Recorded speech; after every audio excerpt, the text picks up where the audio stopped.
Pode ir. Bom, dando continuidade à aula de missiologia, né, eu falei sobre uma tribo indígena, um ritual, tal, do livro do Cássio Silva. O livro que me referia era esse aqui, ó, Fenomenologia da Religião.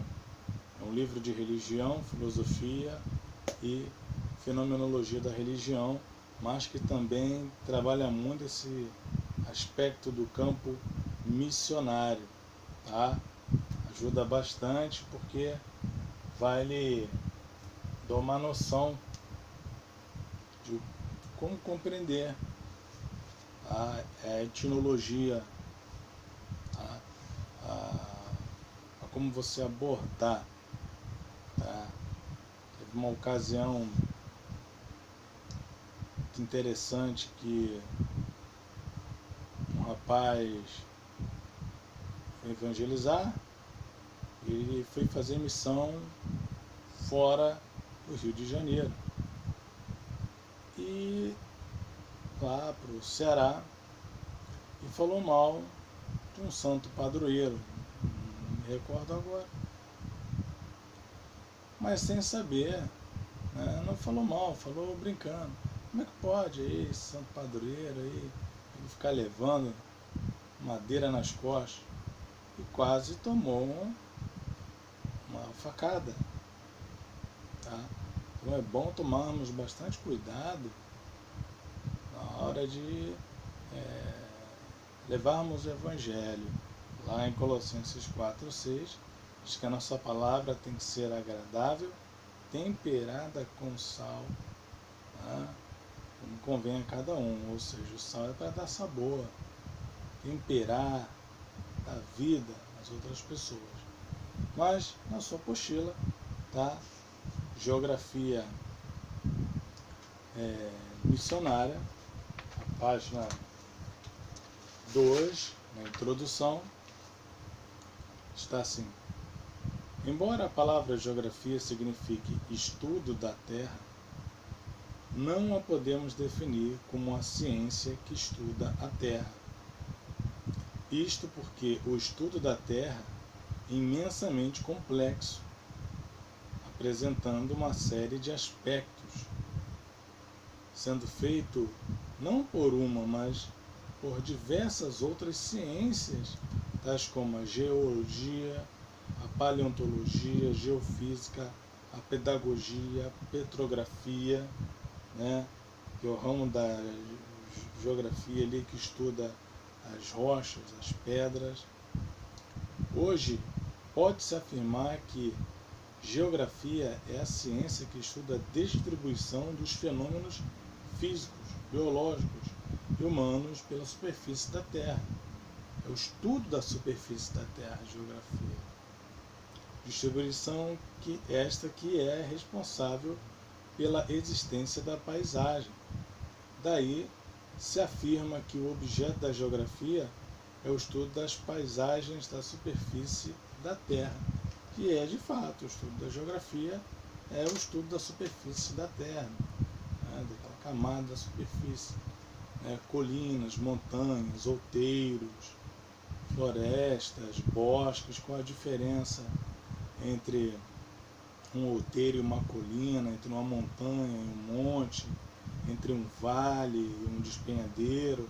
Qual a diferença? Na geografia você vai aprender isso tudo, e é bom até mesmo para o seu conhecimento aí na hora de expor o Evangelho, de expor a pregação, tá?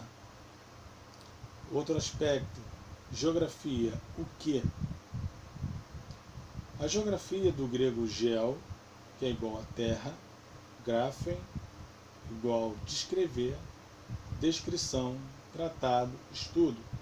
É a ciência que estuda a Terra na sua forma, ou seja, estuda os acidentes físicos, o clima, as populações, as divisões políticas e etc. Nesse sentido, a geografia subdivide-se em diversas outras disciplinas. A geografia humana, a estudar a população, a geografia econômica, vai tratar da questão monetária do país. A geografia física, essa que nós falamos sobre a questão do despenhadeiro, vale, montanha, outeiro. Tá? Geografia política, tá? Que vai tratar dos aspectos políticos que envolvem o país, que envolvem a situação local. O missionário precisa saber muito bem onde está indo. Tá? E a geografia histórica, entre outras. Geografia histórica que vai mostrar a história daquela região ali, como eu falei, do Chacriabás. Tá? Então, estudar a geografia missionária vai lhe ajudar a entender o campo missionário, o campo onde você vai trabalhar. Legal? Você vai apresentar o Evangelho. Esse livro, O Evangelho e a Diversidade das Culturas, da editora Vida Nova, tem um texto bem interessante quando ele fala sobre o Evangelho e a cultura. Preste atenção. Os missionários enfrentam muitos dilemas, mas nenhum tão difícil quanto aqueles que tratam da relação do Evangelho com as culturas humanas, que é a etnologia. Essas questões não são novas. No livro de Atos, várias questões surgiram quando os gentios começaram a fazer parte da igreja, não individualmente ou acompanhados, mas aos milhares. Eles teriam de tornar-se judeus prosélitos e adotar práticas judaicas como a circuncisão e tabus como a proibição da carne de porco. Senão, quais ensinamentos do Antigo Testamento a igreja deveria seguir e que parte da cultura judaica poderiam ser descartadas? Ou seja, para você seguir no cristianismo, de acordo com alguns cristãos judaizantes, você tinha que realizar algumas práticas judaicas, como a reforma dietética, a circuncisão, entre outras. E aí tem um concílio. O primeiro grande concílio da igreja, em Atos 15, foi convocado para responder às questões que surgiram como resultado da evangelização feita pela igreja primitiva. As mesmas questões surgem hoje, onde quer que as missões cristãs sejam bem-vindas. Enquanto não há convertido, é fácil continuar o trabalho. Podemos pregar, ensinar, distribuir folhetos, sem ter de lidar com novos convertidos. Mas quando as pessoas se tornam cristãs em outras culturas, enfrentamos decisões. Podem manter várias esposas? Devem oferecer alimentos a seus ancestrais? E o que devem fazer com seus velhos costumes religiosos? Devemos ensinar-lhes nossos rituais? Ou estes são essencialmente ocidentais?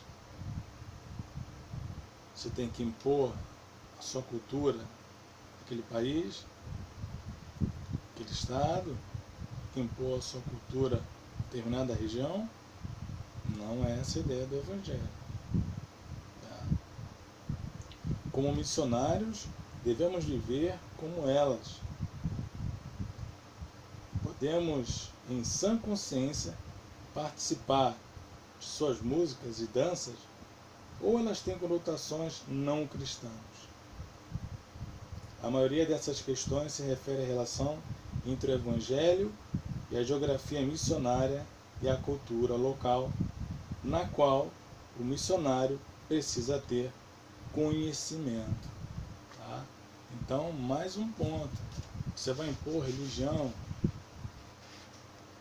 vai tentar dizer que é do outro é certa, é a sua errada, melhor que a sua é a certa, é do outro é errado. Claro que não. Tá? Você vai fazer aquilo que tem que ser feito. Levar o Evangelho, levar a mensagem. E para isso você precisa conhecer a geografia missionária. Tá? Geografia humana, geografia econômica, física, política, histórica, mas você precisa conhecer geografia missionária, ok? Agora vamos dar uma pausinha e iremos para o terceiro bloco.